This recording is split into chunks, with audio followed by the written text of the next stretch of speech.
भर की और कई बड़ी खबरें दिखाएंगे, लेकिन शुरुआत करेंगे आज की सबसे बड़ी सियासी खबर के साथ, जिसमें विदेश मंत्री ने विपक्ष के सवाल का जवाब दिया। देखिए रिपोर्ट। दुनिया के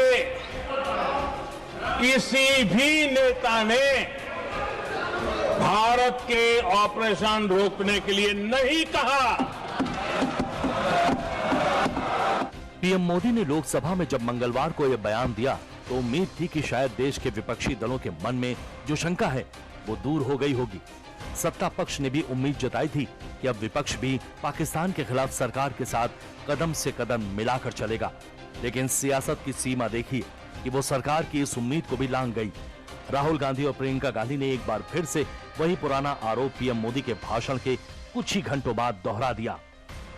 उन्होंने क्लियरली नहीं कहा कि ट्रंप झूठ बोल रहे हैं।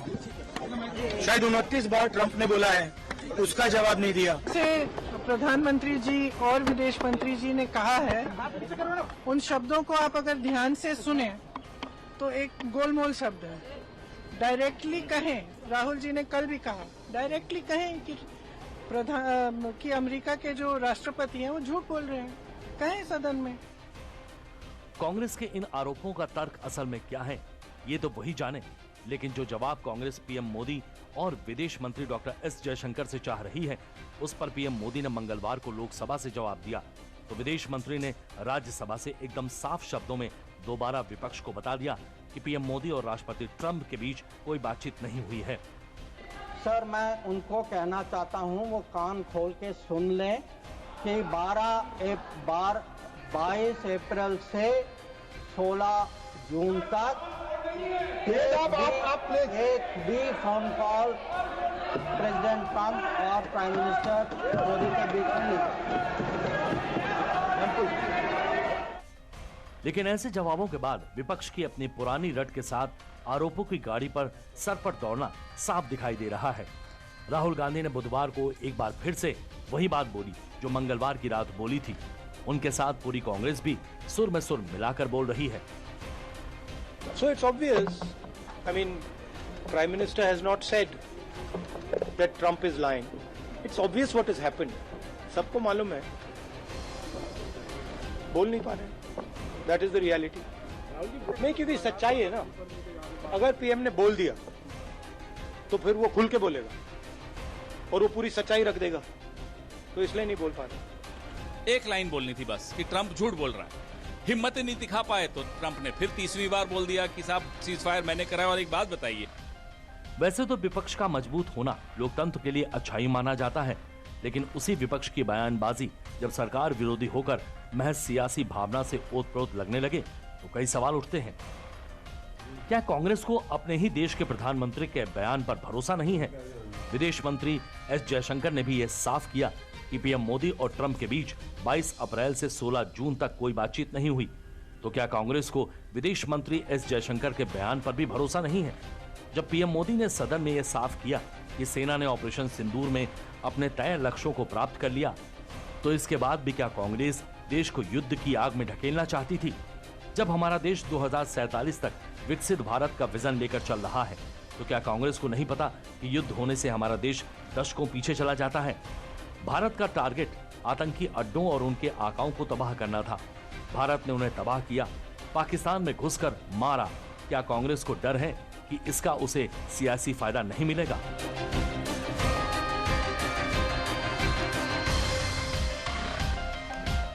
सियासत चलती ही पक्ष और विपक्ष के आरोप और प्रत्यारोप से है, लेकिन जब बात राष्ट्रीय मुद्दों की आती है तो यही पक्ष विपक्ष मिलकर देश की ताकत बन जाते हैं। लेकिन दुनिया सबसे बड़े लोकतंत्र का शायद ये दुर्भाग्य भी माना जाएगा कि सत्ता पक्ष के हर जवाब के बाद विपक्ष सरकार के ऊपर उंगली ही उठा रही है। वो तब जब हिंदुस्तान के सामने पाकिस्तान गिड़गिड़ाया, हिंदुस्तान ने पाकिस्तान में घुसकर पाकिस्तान के सैन्य ठिकानों को तबाह कर दिया।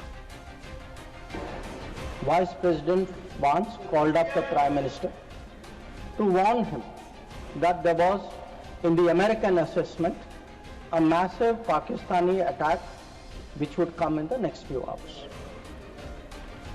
Prime Minister listened and made it very clear that if anything like that happens, it would get a fitting and appropriate response from our side. Now, a few hours later that happened. And then, sir, that fitting and appropriate response also happened. And that fitting and appropriate response disabled the entire Pakistani air defense system and rendered all their main airfields inoperable. We started getting calls saying we think that the Pakistanis are ready to stop fighting. Anybody who spoke to us was that the Pakistani side has to make a request, and that request has to come through the DGF. There was no leader, nobody anywhere in the world who asked India to stop its operations. This is something the Prime Minister also said. There was no linkage of trade in any of those conversations, and there was no cause between Prime Minister and President Trump. विदेश मंत्री जयशंकर ने बुधवार को राज्यसभा में एकदम clear शब्दों में बोल दिया कि पीएम मोदी और राष्ट्रपति ट्रंप के बीच कोई कॉल नहीं हुई थी, लेकिन अब विपक्ष इस पर भी भरोसा नहीं कर रहा है। विपक्ष की रट फिर भी वही है, लेकिन अब इस पर पीएम मोदी और एस जयशंकर के बयान के बाद जवाब सत्ता पक्ष के पास भी है। हमने कान खोल के सुन लिया, आप भी मुंह खोल के बोलिए कि डोनाल्ड ट्रंप झूठ बोल रहा है। तो आप भी मुंह खोल के बोलिए ना कि डोनाल्ड ट्रंप झूठ बोल रहा है। 2:15 बजे ट्वीट होता है और 5 बजे सीज फायर होता है, तो ये सारी चीजें क्या बोल रही हैं? आप भी बताइए ना कि डोनाल्ड ट्रंप झूठ बोल रहा है। आप ये दम क्यों नहीं रखते कि डोनाल्ड ट्रंप झूठ बोल रहा है? मुझे लगता है कि जिस तरह माननीय जयशंकर जी जो फॉरेन अफेयर्स मिनिस्टर है, उन्होंने राज्यसभा में अपनी बात बताते हुए उन्होंने बताया है कि भाई हमारे जो अमेरिका के राष्ट्रपति है डोनाल्ड ट्रंप जी है, उनके साथ कोई बात नहीं हुई है। और जब आप लोगों को मालूम है कि ट्रंप जी ने बोला था कि भाई सीज फायर होना चाहिए, तब भारत ने अपनी भूमिका रखी थी कि हमें दूसरे पार्टनर की आवश्यकता नहीं है। अगर बातचीत करना है तो पाकिस्तान के साथ डायरेक्ट हमारी बात हो सकती है। और इसीलिए मुझे लगता है कि जिस तरह जयशंकर जी ने बयान दिया है वो तो सही बयान है। सत्ता पक्ष के स्पष्टीकरण के बाद भी विपक्ष की तरफ से ऐसे बयान आना महज सियासत की बू ही देता है। इसी सियासत में बयानबाजी कब सरकार विरोधी से देश विरोधी बन जाती है, ये पता भी नहीं चलता।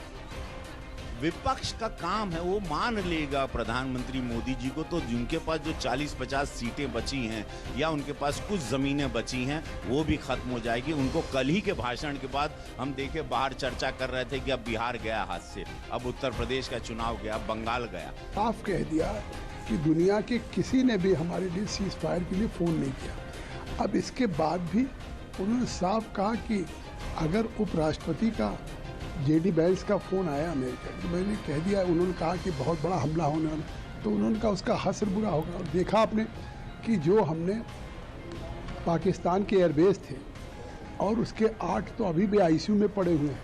कि अब चाहे अखिलेश यादव हों चाहे राहुल गांधी, उनको समझना चाहिए।